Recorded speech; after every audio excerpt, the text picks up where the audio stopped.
Assalamualaikum warahmatullahi wabarakatuh.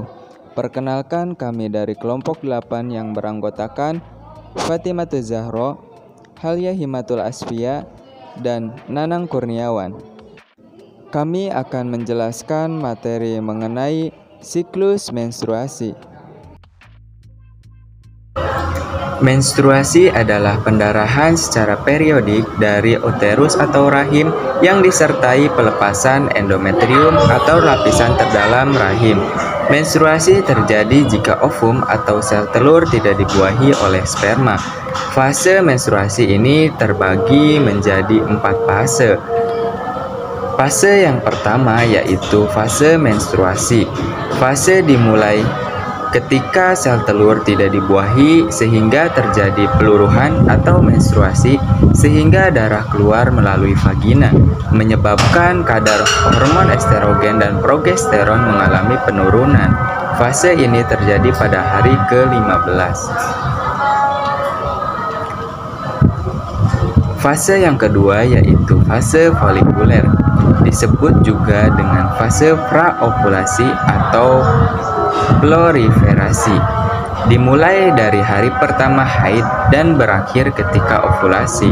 Pada awalnya, hipotalamus memberikan sinyal ke kelenjar pituitari untuk melepaskan hormon perangsang folikel atau FSH. Folikel yang matang dapat memicu lonjakan estrogen untuk menebalkan lapisan rahim sehingga menciptakan lingkungan yang kaya akan nutrisi bagi embrio. Fase ini berlangsung pada hari ke-6 sampai 14. Yang ketiga, fase ovulasi. Fase ovulasi ini terjadi pada hari ke-14 dengan meningkatnya kadar estrogen selama fase folikel, sehingga memicu kelenjar pituitari melepaskan hormon LH.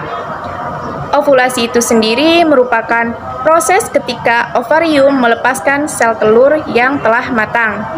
Yang keempat, fase luteal atau fase pasca ovulasi.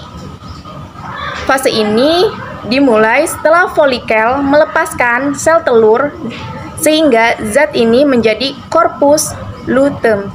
Corpus luteum ini dapat melepaskan hormon progesteron dan estrogen sehingga meningkatnya hormon ini membuat lapisan rahim menebal dan siap dibuahi. Jika tidak terjadi pembuahan, maka akan memicu terjadinya menstruasi kembali.